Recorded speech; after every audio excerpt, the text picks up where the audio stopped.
माढा लोकसभेचे महाविकास आघाडीचे उमेदवार धैर्यशील मोहिते पाटील यांचा जवळपास 1,20,000 मतांनी विजय झालेला आहे. आणि त्या विजयामागं ज्यांनी जबाबदारी घेतली होती विजय ते धनगर समाजाचे नेते उत्तमराव जानकर आहेत. आता आपल्याबरोबर आहेत. काय सांगताल, कशा पद्धतीनं तुम्ही ही जबाबदारी पार पाडली?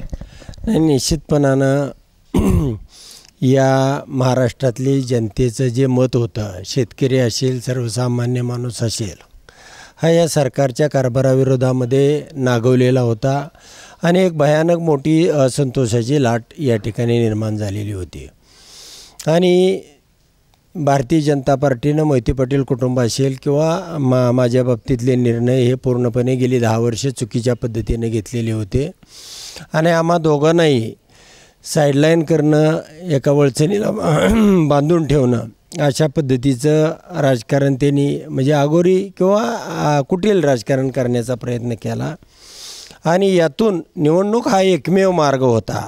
आणि निवडणुकीला आमची रणनीती ही मोहिते पाटलांना घेतल्याशिवाय पूर्ण होऊ शकत नव्हती. त्यामुळे गेल्या 6 महिन्यापासून ही रणनीती तयार होती आणि तिला यश आलं आहे.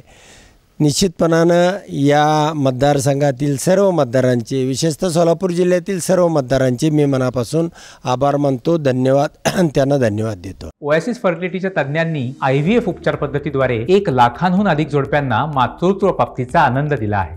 मोफत अपॉइंटमेंट बुक करण्यासाठी आजच संपर्क साधा. विरोधकांचं किती आव्हान तुमच्या समोर होतं ही जबाबदारी घेत असताना? नाही, निश्चितपणानं जनता आमच्या बाजूला होती, परंतु जवळजवळ 100 कोटीच्या आसपास या मतदारसंघामध्ये चुराडा झाला. या तालुक्यामध्ये जवळजवळ त्यांनी 2500 कोटी रुपये म्हणजे वाटप केलं. पैशाच्या मार्गानं आपण निवडून येऊ अशा पद्धतीची भूमिका ठेवली. काय प्रमाणामध्ये त्यांना फलटण मानमध्ये यश आलं. 22,000 मतदान त्यांना अधिकचं गेलं आणि त्यामुळं पुन्हा आव्हान तयार झालं. त्यामुळं आम्ही माढा, करमाळा आणि माळशिरसवरती भर दिला आणि ती भरपाई आम्ही भरून काढली.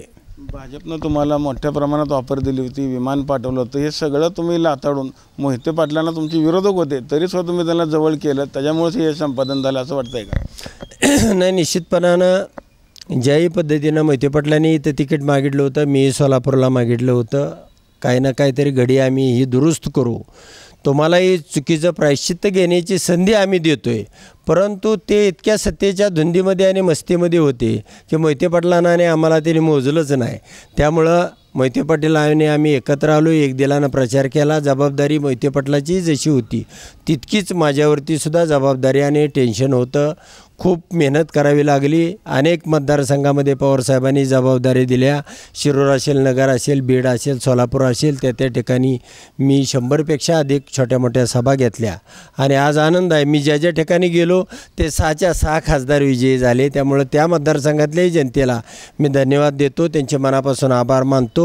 आणि या विजयामध्ये सगळ्यांचा, छोट्या मोठ्या सगळ्या कार्यकर्त्यांनी श्रम घेतलं, त्यांनाही मी मनापासून शुभेच्छा देतो, धन्यवाद देतो. मोहिते पाटलांनी तुम्हाला शब्द दिला की आता तुम्हाला आमदार करणार, पाळतील का ते शब्द?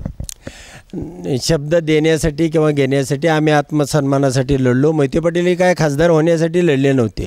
एक मोहिते पाटील कुटुंबसुद्धा या राजकारणामधून उद्ध्वस्त करण्याचा प्लॅन या भारतीय जनता पार्टीने केलेला होता.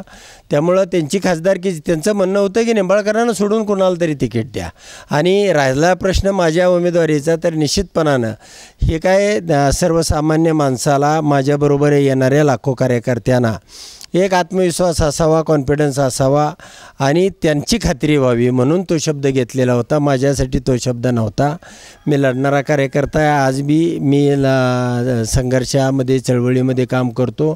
एवढी सत्ता भारतीय जनता पार्टीची केंद्रामध्ये, राज्यामध्ये होती. ED, CBIसह सगळ्या प्रकारच्या धमक्या, आश्वासनं, शिवाय 30-35 कोटी रुपयाच्या ऑफरसुद्धा दिलेल्या होत्या. या सगळ्या लाताडून मी प्रवाहाच्या विरोधात संघर्षामध्ये काम करणारा कार्यकर्ता आहे. आज ना उद्या निश्चितपणानं आमदार होईन आणि मोहिते पाटीलाने आम्ही एकत्र आहे आता, त्यामुळे तो मार्ग सुकर होईल असं वाटतं. आपण बघितलं असेल की राज्यामध्ये महायुतीला खरं तर अपयश मिळालेलं आहे. त्यामुळं आता देवेंद्र फडणवीस देखील राजीनामा किंवा मंत्रिमंडळातून बाहेर पडण्याची वरिष्ठांकडे त्यांच्या मागणी करतात. काय, कसं बघता याच्याकडं?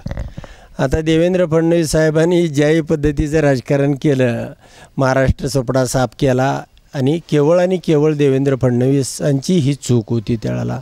माझ्या मते आता मध्य प्रदेशची जबाबदारी त्यांच्यावरती द्यावी.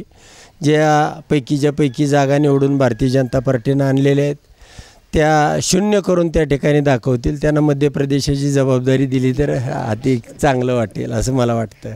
आपण बघितलं असेल की अजित पवारांना देखील अपयश आलेलं आपल्याला पाहायला मिळतं. एकच जागा त्यांची देखील आलेली आहे. ह्याकडे कसं बघताय? अजितदादांना मी वेळोवेळी 2-3 वेळा अजितदादांबरोबरही माझ्या भेटी झालेल्या होत्या. अजितदादांनी मी सांगितलं होतं की अजितदादा, तुम्हाला मुख्यमंत्री साहेबांना करायचं आहे, तुम्हाला गंगेचं पाणी साहेबांना पाजायचं आहे आणि साहेबांच्या डोक्यामध्ये यावेळेला 100पेक्षा अधिक आमदार निवडून आणायचे आहेत आणि या संघर्षामध्ये तुम्ही सामील व्हा. या ठिकाणी अनिल देशमुख होते, त्यावेळेला आपले संजय राऊत साहेब होते, यांनी जेलवाऱ्या केल्या आहेत. करून काय करतील, तुम्हाला एखादी जेलची वारी 2-4 महिन्याची 6 महिन्याची होईल, पण संघर्षामध्ये तुम्ही उभा राहा.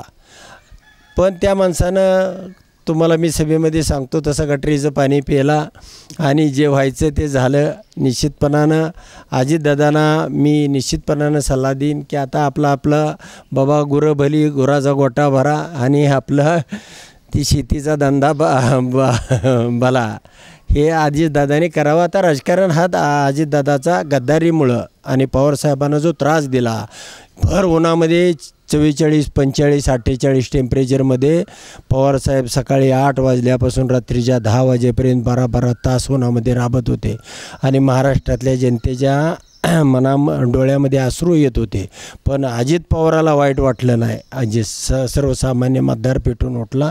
आमचा विजय जरी 1,19,000 इथं झाला असला तर तो 2 लाखानं झालेला आहे. त्या ठिकाणी तो पेपानीला 57,000 मतं गेलेली आहेत आणि ही पैशाच्या माध्यमातून त्याने 1 लाख मतं नेलेली आहेत. असा 3 लाखाच्या फरकानं आमचा विजय जनतेनं केलेला आहे. पण पैसा आणि हे चुकीचं चिन्ह निवडणूक आयोगानं जाणून बुजून केलेलं आहे. हे दुरुस्त होईल आणि माझ्या मते केंद्रामध्ये सुद्धा सत्ता आता ह्यांची येईल किंवा आली तर ती 2 महिन्यांना राहील असं म्हणजे माझी स्वतःचं मत आहे या केंद्र आणि राज्य सरकारविषयी. अपेक्षा होती का की एवढ्या मताने मोहिते पाटील निवडून येतील किंवा तुमच्याकडे? नाही, निश्चितपणानं मला कॉन्फिडन्स होता. 3 लाखाच्या फरकाने पवारसाहेबसुद्धा मला सांगायचे की तुम्ही समजा मोहिते पाटलाची गडबड झाली तर तुम्ही उभा राहा.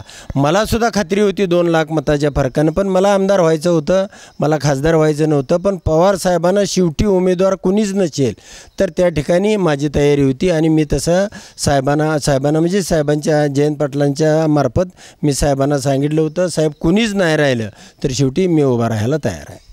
मोहिते पाटील आणि जानकर दोन्ही गट आता एकत्र आलेत, लवकरच विधानसभा लागत आहेत, कशी रणनीती असणार आपली? निश्चितपणानं 11 पैकी 10 आमदार या जिल्ह्यातले बदललेले तुम्हाला दिसतील. याशिवाय मान फलटणचे सुद्धा त्या ठिकाणी तुम्हाला आमच्या विचाराची लोक त्या ठिकाणी आलेली दिसतील. याशिवाय राज्यामध्ये सुद्धा साधारणपणे 200चा टप्पा काँग्रेस, उद्धवसाहेब आणि पवारसाहेब हे पार करतील अशी मला पूर्ण खात्री आहे.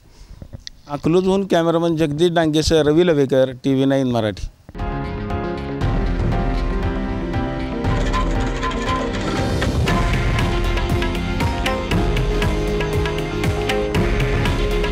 हे आहे देशातील नंबर 1 न्यूज नेटवर्क आणि आपण पाहत आहात TV9 मराठी. काळजी तुमची, हित महाराष्ट्राचं.